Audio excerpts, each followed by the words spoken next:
ಎಲ್ರಿಗೂ ನಮಸ್ಕಾರ. ಇವತ್ತಿನ ವಿಡಿಯೋದಲ್ಲಿ ಕೇವಲ 5 ಪದಾರ್ಥಗಳನ್ನ ಬಳಸಿ ಒಂದು ಸೂಪರಾಗಿರುವಂಥ ಸಿಹಿ ಪದಾರ್ಥ ಮಾಡೋದು ಹೇಗೆ ಅಂತ ನೋಡೋಣ. ಇದಕ್ಕೆ ಒಂದು ಬಾಣಲಿನಲ್ಲಿ 1 ಬೌಲ್ ಆಗೋಷ್ಟು ರವೆನ ಹಾಕಿ ಗೋಲ್ಡನ್ ಬ್ರೌನ್ ಆಗೋ ಗಂಟ ಫ್ರೈ ಮಾಡ್ಕೋಬೇಕು.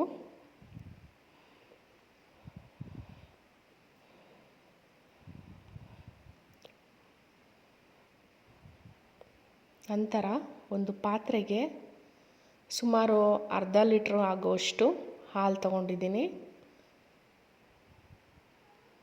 ಹಾಲು ನೀಟಾಗಿ ಹಸಿ ವಾಸನೆ ಹೋಗೋ ಗಂಟ ಕುದಿಸ್ಕೋಬೇಕು. ಹಾಲು ಕುದಿಯೋ ಹಂತದಲ್ಲಿ ಹುರಿದಿಟ್ಕೊಂಡಿರ್ತಕ್ಕಂಥ ರವೆನ ಹಾಕಿ ನೀಟಾಗಿ ಮಿಕ್ಸ್ ಮಾಡ್ಕೋಬೇಕು.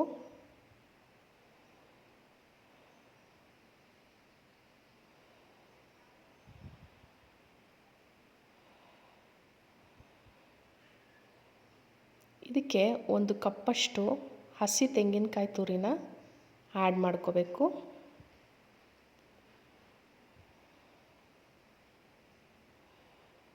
ಎಲ್ಲ ಸಮ ಪ್ರಮಾಣದಲ್ಲೇ ತಗೋಬೇಕು. ರವೆ ಒಂಚೂರು ಬೆಂದ ನಂತರ 1.5 ಕಪ್ಪಷ್ಟು ಬೆಲ್ಲ ಹಾಕಬೇಕು.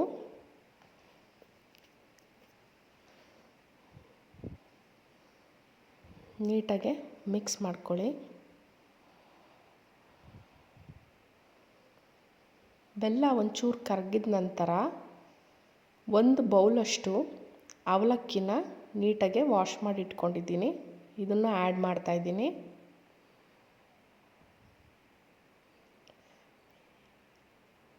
ಹಾಗೆ 1 ಚಿಟಿಕೆಯಷ್ಟು ಏಲಕ್ಕಿ ಪುಡಿ ಹಾಕ್ಕೊಂಡು ಬೆಲ್ಲ ಎಲ್ಲ ನೀಟಾಗೆ ಕರಗಬೇಕು.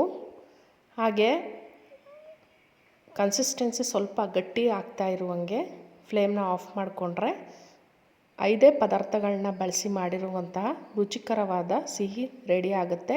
ನನ್ನ ವಿಡಿಯೋ ಇಷ್ಟ ಆದರೆ ಲೈಕ್ ಮಾಡಿ, ಶೇರ್ ಮಾಡಿ, ಕಮೆಂಟ್ ಮಾಡಿ.